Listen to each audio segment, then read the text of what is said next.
10 years ago, the world changed forever. Mysterious gates, swirling portals to another dimension, appeared across the globe, unleashing monstrous creatures known as magic beasts. Conventional weapons like guns and bombs were useless against them. Bullets bounced off their hides like pebbles, but at the same time, select humans awakened extraordinary abilities, magical powers capable of slaying these beasts. These people became known as hunters, ranked by the strength of their magic. E rank at the bottom, then D, C, B, A, and finally S rank, the strongest of all. The catch: a hunter's power is locked in from the moment they awaken. No amount of training can make them stronger. For some, it's a gift. For others, a curse. Our story begins at a construction site in a bustling South Korean city, where a D-rank gate looms, a glowing blue vortex surrounded by caution tape and steel barriers. Into this scene walks Sung Jin-woo, a lanky, disheveled figure with dark hair and tired eyes, known infamously as the weakest hunter of all mankind.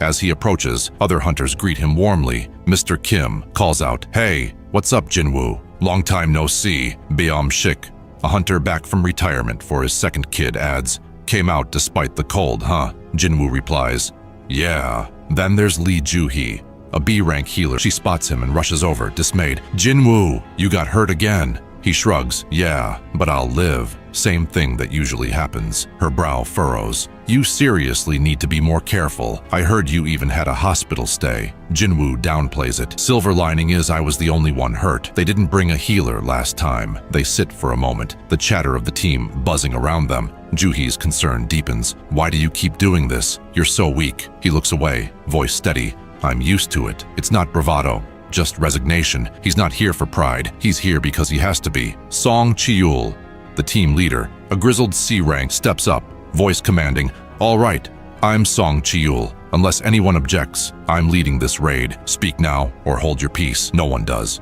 His experience is unquestioned. A hunter murmurs, "Chi-yul's the most skilled here. One less worry." Song nods. "Thanks, let's move." Jin-woo checks his weapon, a low-power knife, its blade chipped and dull. It's all he could afford, a pathetic tool for a pathetic hunter. He takes a deep breath, steeling himself, and follows as the last one through the gate, the portal rippling as he vanishes. Meanwhile, across the city, the Korean Hunters Association headquarters buzzes with activity. Chairman Go Gun-hee, an imposing figure with white hair and a stern gaze, sits with his assistant, Woo Jin-chul, a sharp-eyed man in a suit. "How was your meeting with the administration?" Woo replies, "The usual. Dungeon breaks are a problem, but they want the resources we collect." Go nods. "Logical. Essence stones from magic beasts are in high demand. These glowing crystals, harvested from defeated monsters, power weapons and gear for hunters, but the government sees bigger potential, clean, safe energy to replace fossil fuels. Hunting's one of the most lucrative jobs now, thanks to those treasures.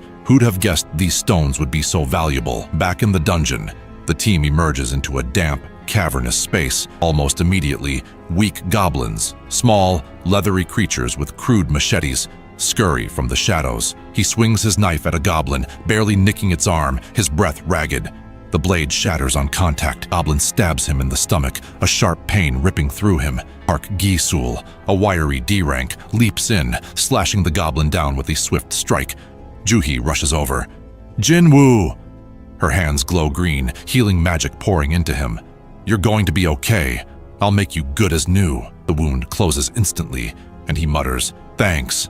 The team finishes off the goblins, and Jin-woo stumbles to his feet, clutching a tiny essence stone he found, his first ever. A flicker of joy crosses his face, quickly snuffed out by the reality of his near-death moment. A curious D-rank spots something, a cave entrance hidden in the wall. "Guys, look at this! A double dungeon!"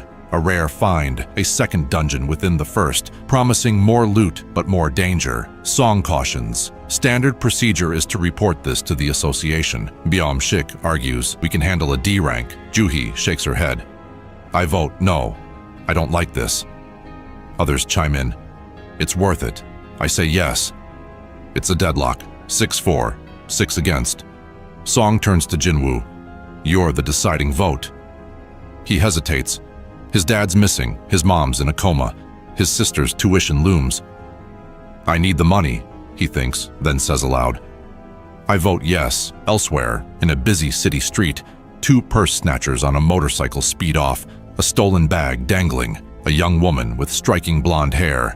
Cha Hai Inn, an S-rank hunter, leaps into action. With effortless grace, she vaults into the air, snatches the bag mid-flight, and kicks the thief off the bike in one fluid move. The crowd gasps. That's Cha Hai-in, the S-rank hunter. She hands the bag back to its owner, a shy smile on her face, but the attention overwhelms her. Using her agility, she flees, bounding onto rooftops and disappearing. Meanwhile, at the Hunters Guild, Yu Jinho, a young recruit, tests his rank at a machine, hinting at the broader hunter world. Back with Jinwoo's team, they trek through the narrow tunnel for 40 minutes, footsteps echoing in the dark. Jinwoo walks beside Juhee, guilt gnawing at him. Juhee, I'm really sorry. I voted yes even though you didn't want this. She's frustrated. I'm obviously not okay. Healing you last time was hard enough. He looks down. I know, I'm an idiot. Sensing his remorse, she softens. Just treat me to a meal sometime, okay? For always patching you up. He nods, surprised but grateful. They reach a massive door at the tunnel's end, intricately carved. With a collective breath, they push it open and step into the unknown. At the same time, Chairman Go Gunhee addresses a room of newly awakened hunters. His voice is grave. It's been 10 years since the gates appeared, and they're still a mystery. Becoming a hunter means risking your life. Even veterans can't let their guard down. Don't grow arrogant or careless. My best advice, stay both humble and afraid. Fear will keep you alive. His words hang heavy, a stark contrast to the team's reckless choice. Inside the double dungeon, blue flames flare to life, illuminating a colossal chamber. Towering statues line the walls, warriors with swords, spears, shields, and instruments, leading to a giant throne where a massive statue sits, its eyes dark. The team expected beasts and loot, but this feels off. Juhee whispers, Jinwoo, that big statue, it's staring at us. He brushes it off. You're seeing things. Song reads an inscription aloud. The Kartanon Temple's commandments. First, thou shalt worship God. Before anyone can process it, the door slams shut with a deafening boom. A hunter rushes to open it. I'm leaving. But a statue swings its blade, cutting him down brutally, blood splattering as it returns to its post. The team freezes, horrified. Jinwoo turns to the giant statue Juhee warned about. Its eyes are glowing now. He flashes back to past raids, losing his party, nearly starving in a labyrinth, countless injuries. I've stared death in the face plenty of times, he thinks, and I can tell what's coming. The statue's gaze locks on him. Get down now, he yells, diving with Juhee as a searing beam shoots from its eyes, incinerating 2 hunters into ash. The survivors scream, this can't be real. Jinwoo pulls Juhee up, heart pounding, realizing they're trapped in a nightmare.